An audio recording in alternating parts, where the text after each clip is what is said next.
महाभारत के युद्ध के विश्राम में अंतिम युद्ध हुआ है भीम और दुर्योधन के बीच। अर्जुन खड़े हैं और विचार है, सब भाई खड़े हैं, बोले आज तो हो गया काम, बस आज तो हम जीते ही जीते। अर्जुन बड़ा जोश में, बस कृष्ण अब तो हो गया, अब तो भैया उठा के पटक ही देगा, भीम में क्या बल की कमी है।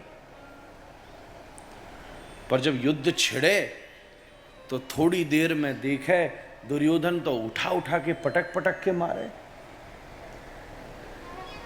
भीम जितना जोर लगाए कोई असर ही ना पड़े दुर्योधन को, और दुर्योधन हल्का सा भी धक्का दे तो भीम बिल्कुल लड़खड़ा जाए।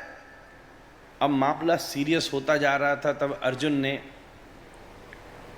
ठाकुर जी से कहा, भगवान ये तो मामला सीरियस हो रहा है। तो ठाकुर जी ने, पहले तो तू बहुत उछल लिया था, अब देख लो भैया हम क्या करें। और ना आपके बिना हमारा कछु काम ना हो सके। हमारा जीवन में भक्त ये भरोसा मान ही लेता है कि हे गोपाल तुम्हारे बिना हमारा कुछ नहीं हो सकता। ये भी दिव्यता है, ये भावना भी भक्ति की तरफ आगे ले जाती है। अगर अपन सब खदू कर लेंगे तो विपिन की जरूरत क्या है। ठाकुर जी हमारे परिश्रम में हमको जीरो ही रहने दो, आपके बिना हमारा कोई कार्य नहीं हो सकता, हम करें तो सब बिगड़ जाता है। और जैसे ही आपका चित्र विराजमान हो जाए, आपकी श्रद्धा हो जाए, आपकी भावना हो जाए, तो वो कार्य सहज पूर्ति को प्राप्त होता है। आप ही बताओ महाराज, भैया बड़े झंझट में पड़ गए। भगवान ने अर्जुन को विषय बताया, बोले ये ऐसे नहीं हारेगा। कल रात्रि या कि मैया ने या को बुलाए लीनो, गांधारी ने, और क्या बोल के बुलाया, ए दुर्योधन जैसे बचपन में हमारी गोदी में आता था निर्वस्त्र होकर के चले आओ। दुर्योधन आ रहा था, बीच में ठाकुर जी मिल गए। अब पूरा नंग धड़ंग महाराज दुर्योधन आ रहा, पूरो बाने लंगूठी भी ना पहनी, और वही समय बंसी घुमाते ठाकुर जी आ गए। दुर्योधन नहा धो करके मैया की शिविर में जा रहा हूँ। ठाकुर जी ने देखो पूरा नंग, हो बच्चा करेगा है ना, हो जिकाए हो। दुर्योधन एकदम शर्म आएगी, वो नीचे बैठ गो सबरे शरीर ढक के। ऐसे कहां जा रहे हो? बोले कहां जा क्या रहे हो? मारे मैया ने मुझे आज्ञा दी है कि जैसे बचपन में बिल्कुल नग्न में गोदी में बैठो करते वैसे हम मैया के पास जा रहा हूं। तो ठाकुर जी बोले भैया वो सब बात ठीक है, पर कछु तो आयु को स्मरण रखना है। मैया है, तू बच्चा है, पर अब गोदी वाला बच्चा थोड़ी ना है। कम से कम नग्न जा भी रहा है तो कमर तक तो ढक ले कम से कम, तो शर्म आवेगी। हमैया आ रही है, और ये बोले सब जगह नाक कट जाएगी तेरी, एक मर्यादा होती है कि नहीं। बोले बात तो सही है, अब क्या करो? बोले मैं तेरी मदद करता। इसमें सोचिए श्री कृष्ण बड़े उदार हैं। बोले कछु मिलो तो मिलो ना है।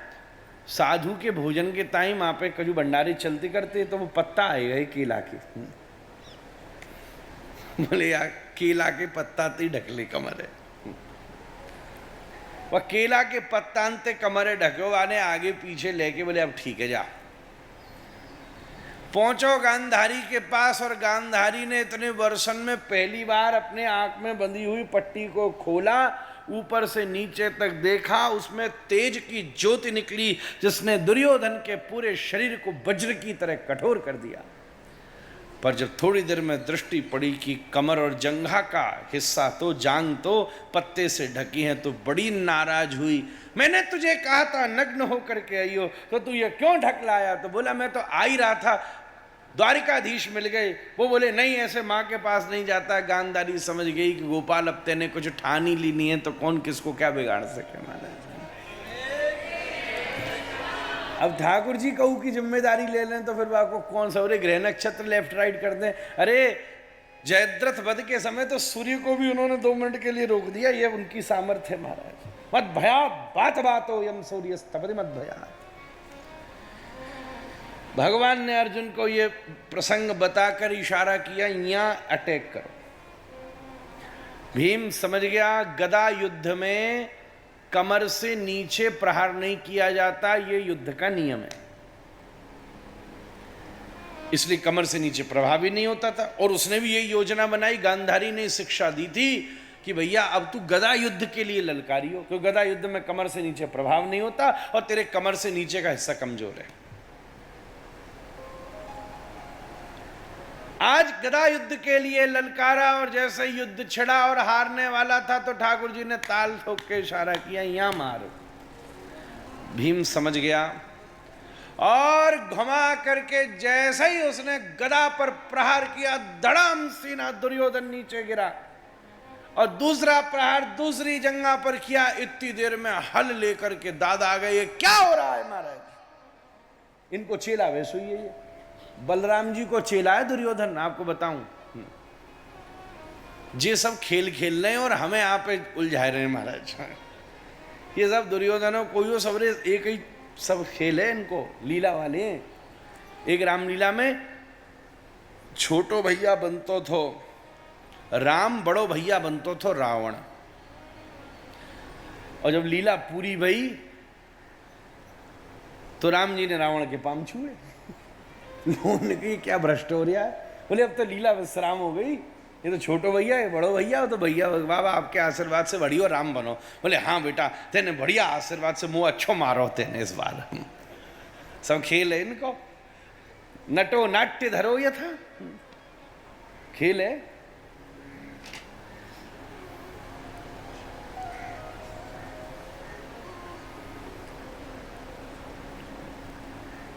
दुर्योधन तो भगो, दादा ने ललकारा मैं लड़ूंगा युद्ध, ये क्या यहां अमर्यादा हो रही है?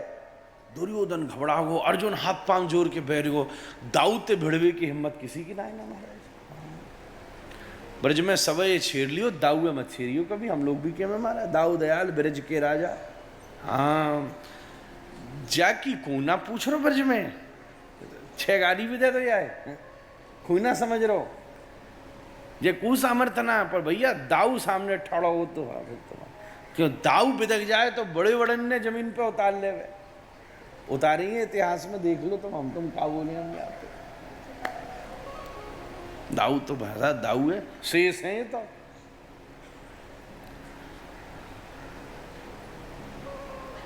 शेष फुक्कार मारे तो क्या होगा महाराज? कन्हैया जाके सामने ठाड़े गए, दाऊ रुको रुको रुको। बोले तेरी बिल्कुल नहीं सुनूंगा मैं, आज अमर्यादा हुई, आज मर्यादाएं तोड़ी गई हैं। श्री कृष्ण बोले दाऊ साची बता, क्या मर्यादा आज ही टूटी है? जब लाक्षागृह में पांडवों को जलाया जा रहा था तब मर्यादा नहीं टूटी थी। जब घेर करके अकेले एक जहां युद्ध का नियम था अभिमन्यु को मार दिया गया था, उस दिन मर्यादा नहीं टूटी थी। सबसे बड़ी घटना श्री कृष्ण अंतिम समय तक नहीं भूले। सबसे बड़ी घटना भरी सभा में इसी घर की शोभा द्रौपदी को विवस्त्र करने का प्रयास हो रहा था। क्या मर्यादा नहीं टूटी थी? क्या आज ही टूटी है मर्यादा? आपको शासन करना था तो आते ना, जब द्रौपदी को विवस्त्र किया जा रहा था, आते जब लाक्षागृह में, आते जब भीम को जहर दिया जा रहा था, आते ना जब अभिमन्यु को अकेले बालक को इन दुष्टों ने क्रूरता से मार दिया। आज कहां से आए दादा? दादा एकदम ठंडे होके बोले यही मारे तो मैं तेरी बात नहीं सुनने आता। कह रिया था मुझे चलो चलो दादा हम आपके धके धकाए आए हो, आपके पामाम दबावे ने एक मालिश करें, चलो चलो। दादा को हाथ पकड़ के ले गए। अब दादा हमारो बिल्कुल बोलो भालो हमारा सीधो सा, ये बहुत टेढ़ो है, वो बिल्कुल सीधो है। बिल्कुल मर्यादा में रहे। मैं वैसे इनको ज्यादा गंभीर कई बार कहते हैं भगवान तुम ठीक नहीं करते। जिस लीला में हमको बड़ा भाई बनाता था उसमें बना दिया छोटा भैया, और जा में हमको बनाना तो छोटो भैया, वहां में तुमने बना दिया बड़ो भैया। और क्यों? बोले राम लीला में अगर हमको बना देते बड़ो भैया तो तुम लेते महल में मजो करते रहते, हम चले जाते बन बन जंगल डोल डाल के मार मूर के वापस आ जाते। क्या को तुमने इतना कष्ट लियो, तुमने लियो से लियो, हमें वाले पीछे लगा दियो। और बोले यार कृष्ण लीला में बना दियो बड़ो भैया, दिन भर श्रृंगार करें, तिलक लगावें, कस्तूरी लगावें, केसर लगावें और चकाचक चित्रभंग की रचना करें, बढ़िया जोरदार पीताम्बरी बांध के और फतूरी बांध के और पावन में कड़ा पहन के और चमकदार इत्र, बढ़िया आभूषण और इत्र लगाए करके और हम बाहर निकलें सो सबरी गोपियां घूंघट खींच लें, जेठ जी आ गए महाराज जी।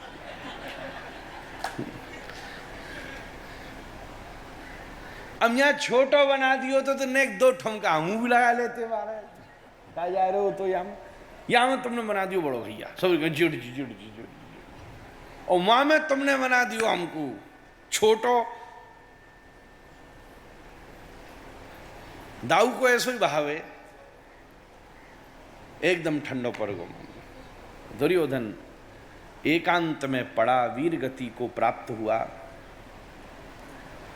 युद्ध कैसे विश्राम हुआ? अब इसके बाद धृतराष्ट्र ने युद्ध को विसर्जित कर दिया, मान लिया जब तक धृतराष्ट्र है जब तक युद्ध चलेगा, इसलिए चाहे कोई भी मर जावे।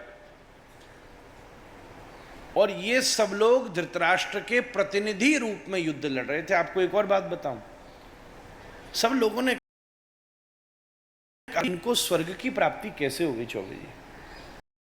क्योंकि किसी भी घटना में जिम्मेदार व्यक्ति कौन होता है, यही धर्मराज का निर्णय है। यह संपूर्ण कौरव जिसके प्रतिनिधि रूप में लड़ रहे थे वो थे धृतराष्ट्र। हमने तो वादना कुंभ की कथा में मलुकुट महाराज के संग हम विराजे, तो कथा में सुना रहे थे कि द्रौपदी के ऊपर इतने बड़े अत्याचार करने का भी प्रभाव उस सभा में किसी को नहीं लगा। विनती करूं मैं, मतलब द्रौपदी को विवस्त्र करने का जो अपराध है, पाप है, वो उस सभा में किसी को नहीं लगा। नहीं तो एक स्त्री के अपमान का अपराध कितना बड़ा होता, किसी को नहीं लगा। महाभारत जी कह रही हैं किसको लगा? धृतराष्ट्र को लगा महाराज, क्योंकि धृतराष्ट्र की आज्ञा से जुआ चल रहा है, धृतराष्ट्र की आज्ञा से पाशे फेंके जा रहे हैं। और जब द्रौपदी की बात आई तब धृतराष्ट्र ने रोकी नहीं और उसने बढ़ावा दिया महाराज। जिसके हाथ में अधिकार है, अगर उसके बाद भी वो उसका अनुशासन न करे तो हुई घटना का अपराध उसी के ऊपर मढ़ा जाएगा।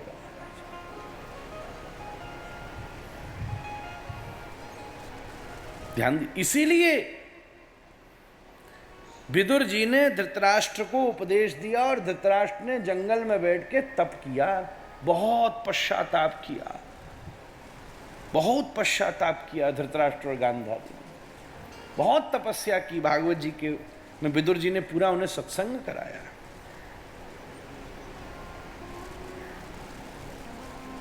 कैसी स्थिति है।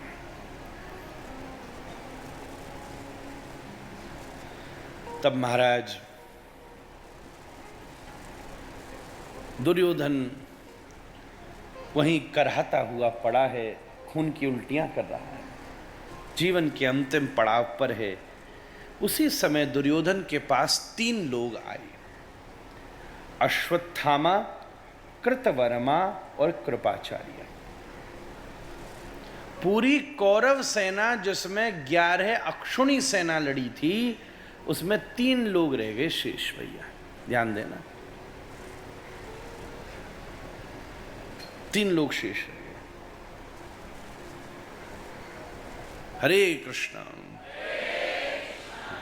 3 लोग रह गए।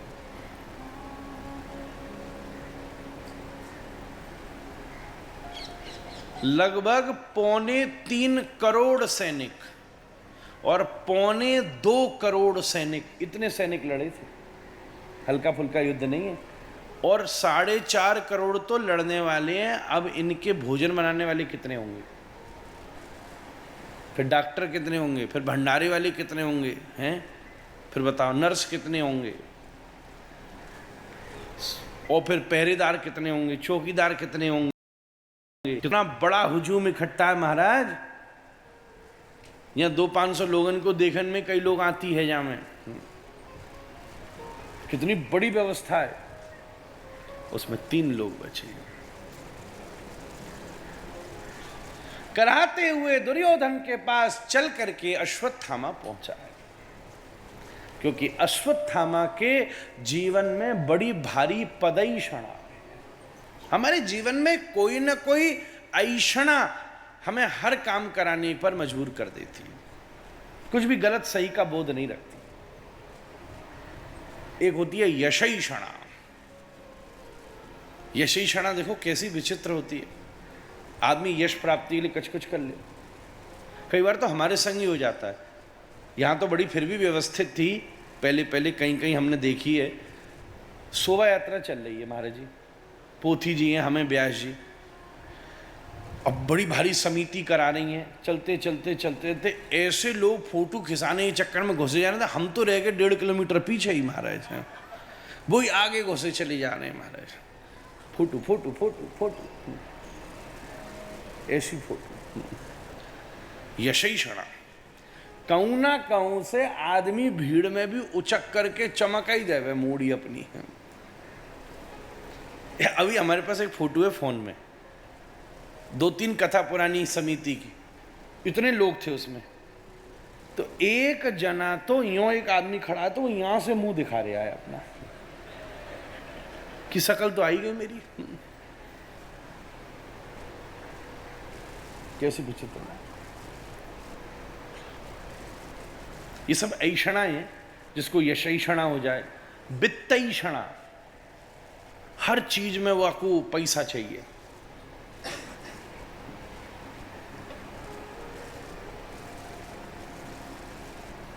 एक जने थे, बोले आप आइए, आपको प्रवचन करना है। बोले ठीक है, 11,000 रुपया दक्षिणा लूंगा मैं। ठीक। फिर सोचिए यार इतनी तो व्यवस्था नहीं है।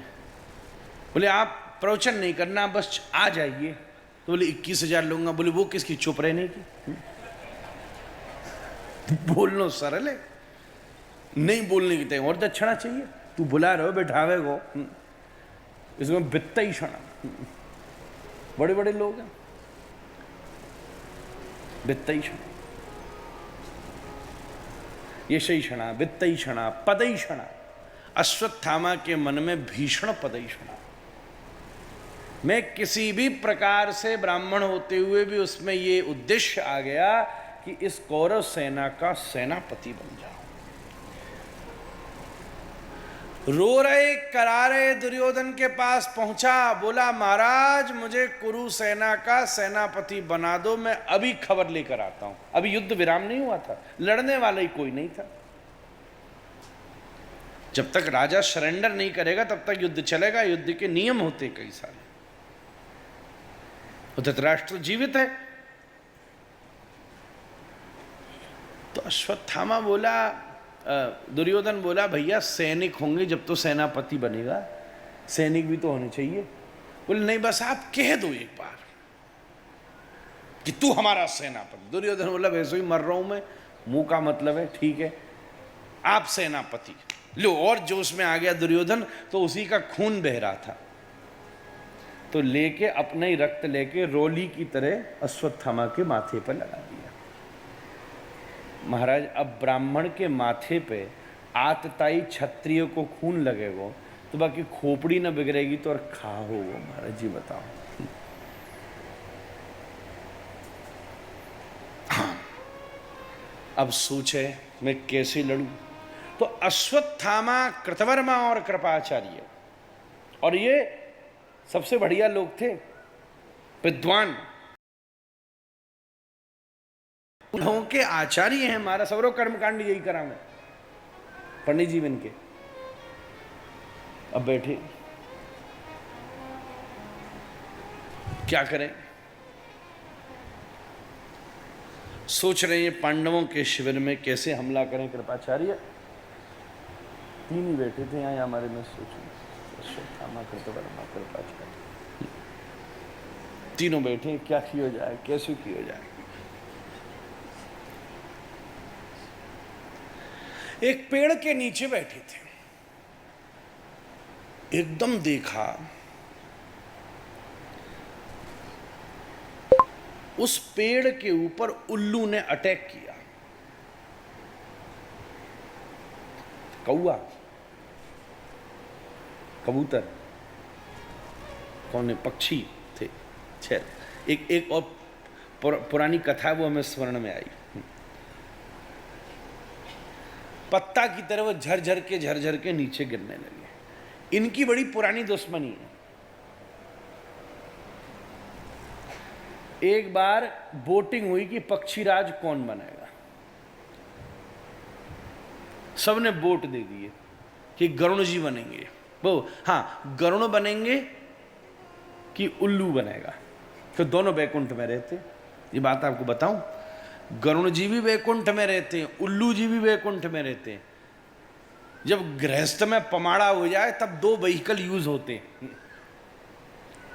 और जब पमाड़ा नहीं होता तो एक ही व्हीकल यूज होता है। पमाड़ो मतलब समझो आप हिमाचलियों हैं, ब्रज में आना पड़ो, पमाड़ो समझ रहे हो तो महाराज। मतलब गृहस्थ में युद्ध हो जाए तब तो लक्ष्मी जी बैठती हो उल्लू में। थोड़ी खिटपिट हो जाए, तिरुपति में हुई ना खिटपिट, देखो लक्ष्मी जी छोड़ के चली गई। अभी तक भीख मांगते डोल रहे हैं ठाकुर जी, हुंडी पे हुंडी चढ़ रही हैं। कुबेर से पैसा लेके पद्मावती ते ब्याह किया। लक्ष्मी जी रूठ गए, बोले ठीक है मेरी रोटी कैसे चलेगी भैया, घर कौन देखेगा। तो कुबेर ते पैसा लेके पद्मावती ते ब्याह किया, और कुबेर से इतनी ब्याज को पैसा लियो, चक्रवर्ती ब्याज। तिरुपति में चक्रवर्ती ब्याज ली। बेचारे नारायण लक्ष्मी रहित होकर अभी भी बेचारा लोन चुकाते डुल्ले महाराज, लोन पे लोन चुका रहे, चक्रवर्ती ब्याज। और बता वहां की पद्धति क्या है, जब ठाकुर जी की सवारी निकलती है और जब वो कुबेर कुंड के पास आती है तो सवरे बैंड बाजे बंद कर दिए जाते। कोई नहीं ढोलक बजेगी, कुछ नहीं, चुपचाप निकलो। क्यों? बोले अगर कुबेर निकल आए और माने रोक दियो, पैसा दो मेरा। हरे कृष्ण, पैसा दो तो आज कहां से आएंगे। चक्कर है ये, चुपचाप निकले। दबे पाम तिरुपति भी ने पैसा मांग ली तो कहा होगा। अब चक्कर का पड़ो, पद्मावती तो आ तो गई, लक्ष्मी जी भी मान गई कछु दिना में। अब डबल लोड आ गो खोपरी पे महाराज, डबल लोड। तो दो व्हीकल हैं।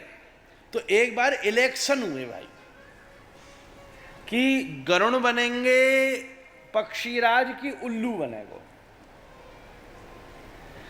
तो बराबर बराबर की वोटिंग हुई नाड़ी जी, बराबर बराबर। एक वोट था कौआ को, एक वोट था कौआ को। वो जिस तरफ डाल देगा वो विनर होगा। बाने डाल दियो गरुड़ जी की तरफ, गरुड़ जी जीत गए, पक्षीराज हो गए। तब से उल्लू इतना खैप खावे बिनते छोड़े ना है महाराज। ये पुरानी दुश्मनी है दोनों की, पौराणिक। देखो ऐसी कथा सुनाई आज हमने आपको। वंशानुगत दुश्मनी भी आती है, मनुस्मृति में वर्णन है हमारा। इसलिए यह भी मनुस्मृति का नियम है कि 7 पीढ़ी आपके पुत्र का जो नाम रखो, वो नाम 7 पीढ़ी में आपके दुश्मन का नहीं होना चाहिए। ये भी एक नियम।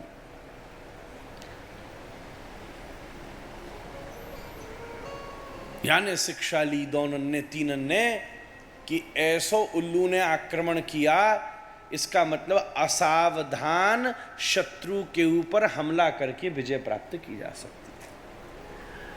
अब ब्राह्मण के माथे पे आतताई क्षत्रिय का रक्त लगेगा, और तो फिर वो उल्लू से शिक्षा नहीं तो कौन ते लेगो जो बताओ। और उल्लू से शिक्षा लोगे तो जे ही शिक्षा मिलेगी। अपन शिक्षा तो सबसे ले रहे हैं, पर ले किससे रहे हैं ये भी तो समझने की बात है महाराज। कौ से भी लिए जा रहे हो तो क्या फायदा।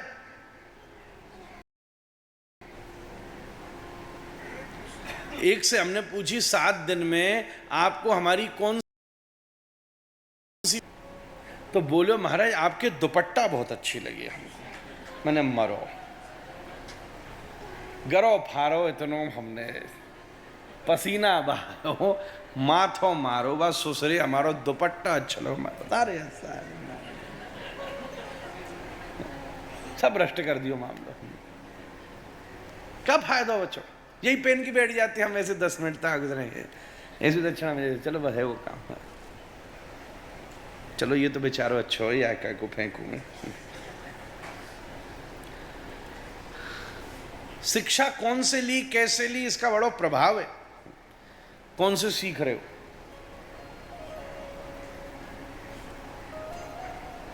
उल्लू से शिक्षा लेके, हरे कृष्णा, उल्लू से शिक्षा लेके और यानी सोते भई पांडव के बालकन में शिविरन में हमला कर दिया। आज भगवान श्री कृष्ण ने एक लीला और की। पांडव के शिविर में पांडवों को सुलाया नहीं था, ठाकुर जी ने प्रयास पहले किया। आज तुम हमारे पास आओ, हम कुछ रात में मंत्रणा करेंगे, सो नहीं रहे थे, पर ऐसी लीला हुई, विधि का तो विधान होता ही है भैया। देखो हिसाब तो धर्मराज को भी चुकता करना ही पड़ेगा। भगवान थोड़ा ऑइंटमेंट लगा सकते हैं जरूर, पर प्रारब्ध तो जीव को काटना ही पड़ेगा। पांडवों को ने भी काटो ही है। तो पांडवन के बच्चा वहां सो रहे और अश्वत्थामा ने सोते हुए बालक का मस्तक को छेदन कर दिया। थोड़ी देर में द्रौपदी आई और उसके क्रंदन से उसकी क्रंदन ध्वनि आसमान तक चली गई।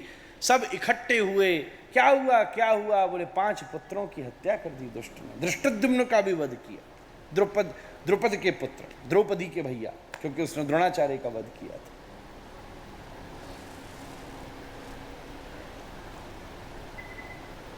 अश्वत्थामा शीशों को लेकर के दौड़ा, भगवान श्री कृष्ण रथ लेकर के आए। अर्जुन ने कहा, द्रौपदी तू चिंता मत कर, तेरे मैं तेरे पुत्र हत्यारे के वध की सूचना लेकर जल्दी आता हूं। और रथ के ऊपर जाकर के बैठ गया।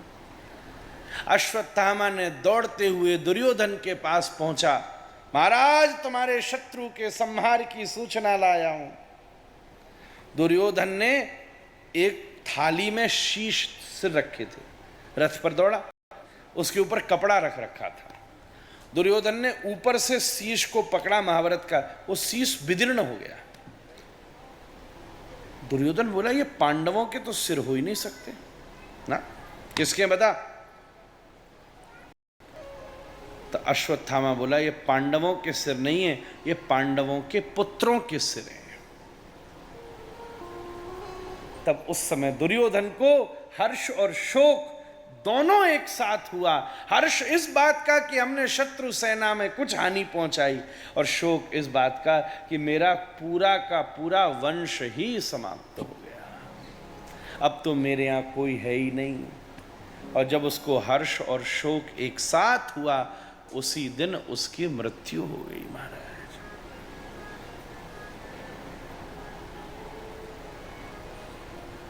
अभी पहले प्रवचन में उन्होंने एक बड़ी अच्छी बात कही थी, अगर कोई भी घटना से आपके हृदय को पीड़ा पहुंच रही है, प्रभाव पहुंच रहा है, तो जरूर समझना चाहिए कि ये प्रारब्ध और देवताओं की वजह से हुआ। घटना तो रोज होती है, पर बहुत सारी घटना होती है ना, मन में कोई बात नहीं, चलो छोड़ो।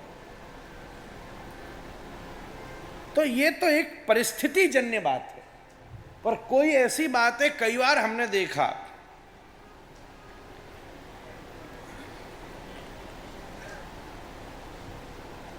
छोटी सी चीज चली जाए और हृदय को बड़ी पीड़ा हो, इसका मतलब प्रारब्ध जनित है।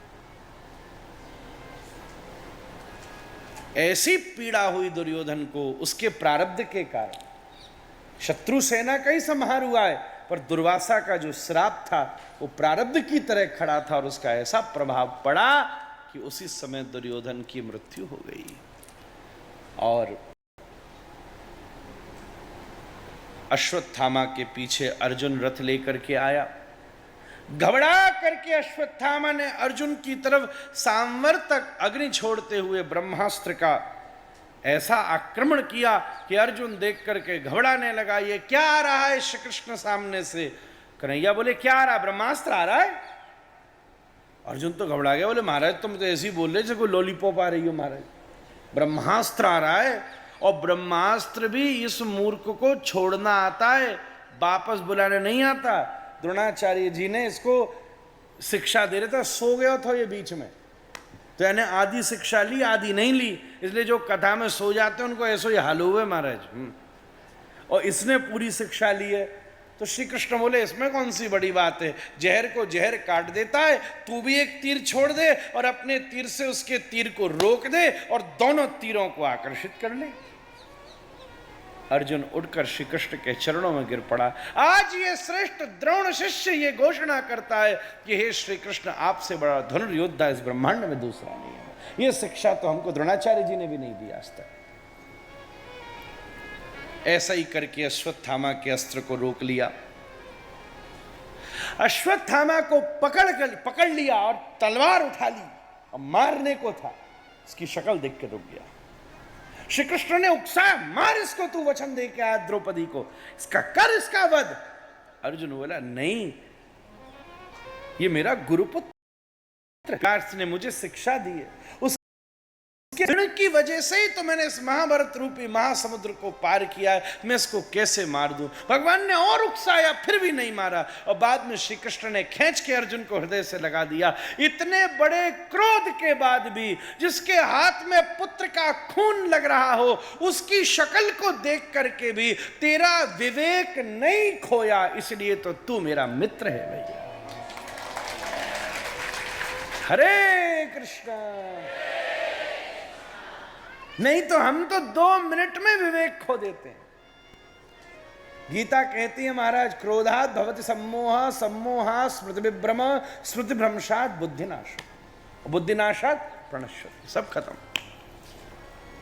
पर जिसके हाथ में तेरे बच्चे का खून लग रहा था, जिसकी शक्ल पर छींटे लग रहे थे, तूने उसकी शक्ल में भी अपने गुरुजी का दर्शन किया और उसको दंड नहीं दिया। ऐसा विवेकशील व्यक्ति ही तो श्याम सुंदर का मित्र हो सकता है। तुम क्या सोचो, डलिया में ले लेके डोलो तो कन्हैया हमारे मित्र है क्या? डलिया में ले तो मित्र हो गए हमारे। कैसी विचित्र बात।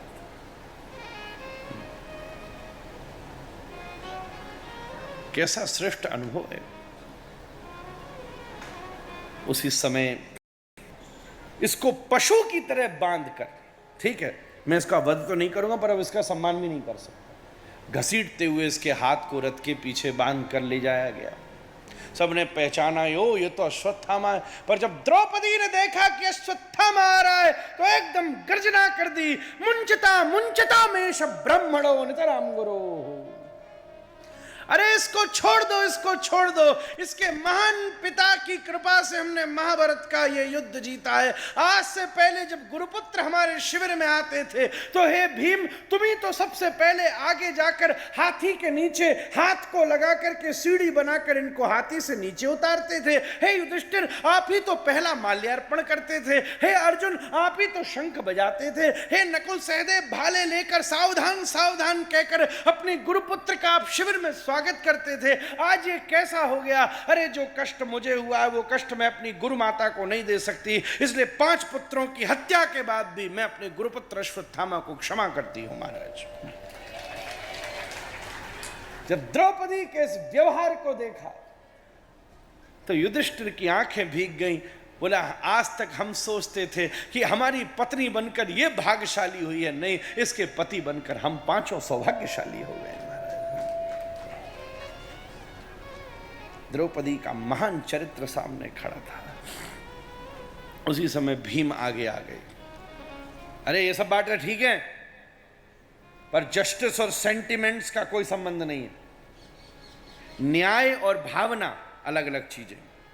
कोई जज सोचे कि हमारी चाची की बहन जी हैं, अरे इनको कम सजा दे दो, ऐसे कैसे काम चलेगा? न्याय में कोई संबंध नहीं चलता। ये होंगे गुरुपुत्र, पर देखा जाए तो ये संतति और वीरों के इन्होंने आतताई भाव से वध किया है, इसलिए आतताई को मारना ही राष्ट्र धर्म है, दंड देना ही पड़ेगा। श्री कृष्ण प्रसन्न हो गए। 4 भैया वो करते हैं जो कृष्ण कहते हैं, पर श्री कृष्ण भी वो करते हैं जो भीम कहते हैं। क्योंकि भीम के जीवन में अर्जुन को युद्ध से पहले समस्या हुई महाराज जी। और युधिष्ठिर को युद्ध के बाद समस्या हुई, पर भीम को न युद्ध से पहले हुई न युद्ध के बाद हुई, मस्त रहते महाराज। इसलिए तो दुर्योधन भी जानता है बलम भीमाभिरक्षितम। गीता का श्लोक है अपर्याप्तम तदस्माकं बलम भीष्माभिरक्षितम पर्याप्तम तुझमें तेषाम बलम भीमाभिरक्षितम। ये नहीं कहा कृष्णाभिरक्षितम, ये नहीं कहा पार्थाभिरक्षितम। दुर्योधन द्रोणाचार्य को परिचय दे रहा है कि हम कौरवों का बल अपर्याप्त है क्योंकि हम भीष्म के द्वारा रक्षित है, परंतु ये पांडवों का बल पर्याप्त है क्योंकि ये भीम से रक्षित हैं। पांडवों के लिए ये नहीं कहा कृष्ण से रक्षित हैं, अर्जुन से रक्षित हैं, धर्मराज से, युधिष्ठिर से रक्षित हैं, धृष्टद्युम्न से रक्षित हैं, कहा भीम से रक्षित हैं। भीम के जीवन में शोक नहीं है। अरे आज खाने को कुछ नहीं बचा, बोले भीम के रहते कुछ नहीं बचेगा, सब ले आओ। बोले आज तो खाने को बहुत बच गया, कोई बात नहीं।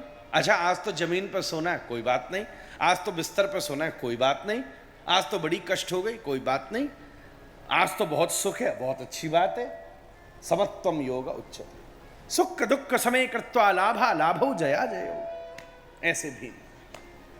अर्जुन ने श्री कृष्ण की तरफ देखा, भगवान बोले ब्रह्म बंधुन हंतव्य आतताई बदारण। ब्राह्मण को नहीं मारना चाहिए और आतताई को नहीं छोड़ना चाहिए। अर्जुन बोला भगवान ये तुमने समाधान बताया, एक और नई समस्या खड़ी कर दी। नहीं, ये ब्राह्मण भी है और आतताई भी है, इसको करूं तो करूं क्या। पर सुनो, ठाकुर जी इशारे में बोलते हैं और इशारों समझने के ताई संबंध चाहिए। पराये को इशारों समझ में नहीं आता, पर अपना तो नेक आंख की मरोड़ ही करोड़ बात कह गई। इशारा जो पकड़ ले वो अपनों ने, दूसरे में तो पूरा नजारा दिखा दो फिर भी कहे क्या हो रहा था। है मूर्ख आनंद, मैं अपनी मूर्खता में ही आनंद आते रहे। समझ गए अर्जुन। उसी समय इसके ऊपर लगी हुई मणि को काट करके, इसका तिरस्कार करके इसको निकालना इसके वध के ही समान है। भगा दिया। ऐसी मन में खेप आई कि जाते जाते जाते जाते उत्तरा के गर्भ की तरफ ब्रह्मास्त्र छोड़ दिया। उत्तरा दौड़ी आई, पाहि पाहि महायोगिन देव देव जगतपते, हे जगतपते मेरी रक्षा करो। एक गर्भिणी स्त्री की रक्षा करने का धर्म उसके पति का होता है चौबे जी, परंतु पति तो वीरगति को प्राप्त हो चुका है, अर्थात मोक्ष हो चुका है, और मुक्ति में भगवान के ही स्वरूप में उसका प्रणिधान हो जाता है। कहने का मतलब पति कहाँ है, बोले परदेश है। बोले वो परदेश कौन सा है, श्री कृष्ण है। श्री कृष्ण में ही तो साष्टी सामीप्य सारूप्य किसी न किसी मोक्ष को उसने प्राप्त किया है। इसलिए तो हे जगतपते कृष्ण, अब तुम्हारी जिम्मेदारी है कि तुम मेरे गर्भ की रक्षा करो। तो भगवान बोले सुनो, पति की तरह तो रक्षा नहीं करूंगा क्योंकि तेरा पातिव्रत धर्म नष्ट हो जाएगा, पुत्र की तरह रक्षा कर सकता हूं। इसीलिए कर्णरंध्र के माध्यम से तेरे गर्भ में प्रवेश कर जाता हूं, तेरे पुत्र का सहोदर हो जाता हूं। परीक्षित के भैया हैं कृष्ण, जो एक पेट में रहा हुआ भैया भैया कहने वाले लिए एक संस्कृत में उपाधि है सहोदर, यानी एक उदर में रहो। मरुदगण और इंद्र सहोदर है महाराज। भागवत जी में आई है कथा, युधिष्ठिर और नारद जी संवाद कर रहे हैं। मरुदगण और इंद्र सहोदर हैं, बार बार काटता जाता है इंद्र, वो और पैदा है जाते। एक गर्भ में जो रहा वो सहोदर है। परीक्षित श्री कृष्ण का सहोदर है। भगवान ने कहा तू चिंता मत कर बेटा, 7 दिन तक चौबे जी 7 दिन तक श्री कृष्ण गर्भ में रहे परीक्षित के साथ, 7 दिन।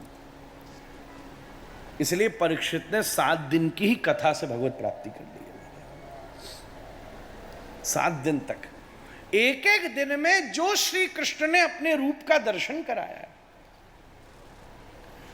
कभी भगवान मत्स्य की तरह माता के गर्भ के जल में गोता लगाते, कभी नृसिंह की तरह दहाड़ मारते, कभी वाराह की तरह विराजमान होते। जितने अवतार गर्भ में लिए उन सभी अवतारों की कथा सुखदेव जी ने परीक्षित को सुनाई और अंत में नाम संकीर्तन करता हुआ परीक्षित भगवत प्राप्ति कर गया महाराज। 7 दिन रहे, तू चिंता मत कर। दोनों चीजें अमोघ हैं। कहीं आम मिलता है, कहीं नहीं मिलता, कहीं केला मिलता है, कहीं नहीं मिलता, कहीं सेब मिलता है, कहीं नहीं मिलता, कहीं अमरूद मिलता है, कहीं नहीं मिलता, पर दो चीजें सब जगह मिलती हैं। इन हिमालय के शिखरों पर भी और इस गंगा की गहराई में भी सब जगह मौत मिल सकती है और सब जगह मेरे राधा रमण जी की कृपा मिल सकती है। हरे कृष्ण। क्या सुंदर। परीक्षित के गर्भ की रक्षा हुई, एकदम प्रसन्न हो गई बुआ कुंती और अब उसने कहा हम अब घर जाएंगे। ठाकुर जी बोले मैया अब तो तेरो सब काम है गयो, अब मोकू तू घर वापस जान दे द्वारिका। बुआ बोली जाओ, पाथे की हम व्यवस्था किए देती है। ठाकुर जी ने सोची, तो हमने तो सोची थी ये रोएगी, चिल्लाएगी, गाल पीटेगी, तो कह रही है जाओ, तो मानो पेलू ही बैठी हुई कब भागेगो। ठीक है। श्री कृष्ण रथ के ऊपर बैठ करके जैसे चलने को प्रवृत्त हुए, सोई बुआ से रहो ना गयो, और बुआ अपने कमरा में ते निकल करके दौड़ी। नमस्ते पुरुषम त्वाद्यम ईश्वरम प्रकृते परम अलक्ष्यम सर्वभूतानां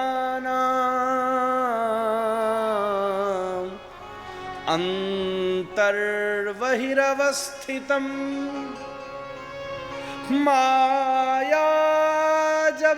मायाजवनिकाच्छन्नम् अज्ञाधोक्षजमव्ययम् न लक्ष्यसे मूढ़दृशा नटो नाट्यधरो यथा तथा परमहंसानां मुनीनां अमलात्मनां भक्ति योग विधानार्थं कथं पश्येमहि स्त्रियः कृष्णाय वासुदेवाय देवकी नंदनाय च नंदगोपकुमाराय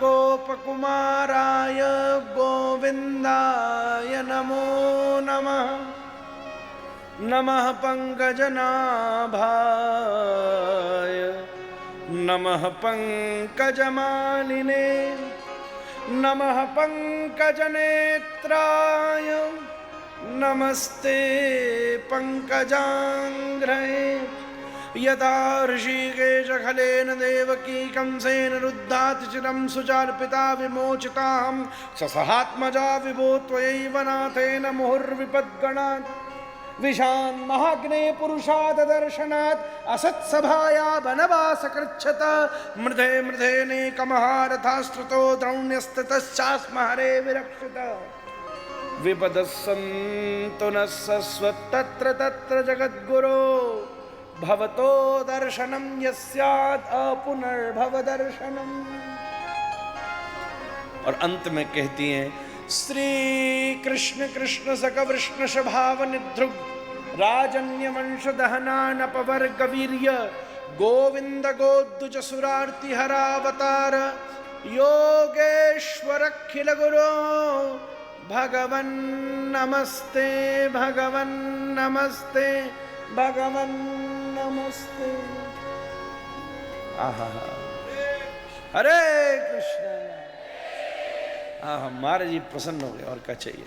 हम आप लोगों की तरह थोड़ी ना है, तुमको क्या लग रहा हमारा बस चले हम तो व्यासपीठ घुमाए के बैठ जाए महाराज, एक एक चक्कर में बैठो ना, हमका जरूर करो फारवी की अपने महाराज। हाँ। भगवान कितने भी प्रसन्न हो जाए जगत ही दे सकते हैं बस, पर संत प्रसन्न हो जाए तो गोविंद दे सकता है। ध्यान रखिए, ठाकुर जी कितने भी प्रसन्न हो जाएं, ले ले ले ले भाई ले ले, दुनिया चाहिए ले ले, जगत ले, और राजा बना दूं तुझे, बड़े बड़े ने राजा बना, मुक्तिम ददाति करिचित स्मन भक्ति। संत प्रसन्न है, ले ले जा ठाकुर जी ले जा जा। और वो कह देगा तो ये पाछे पाछे हरी पीछे पीछे डोरेगा महाराज, कुछ भी हो जाए। जब संत मिलन हो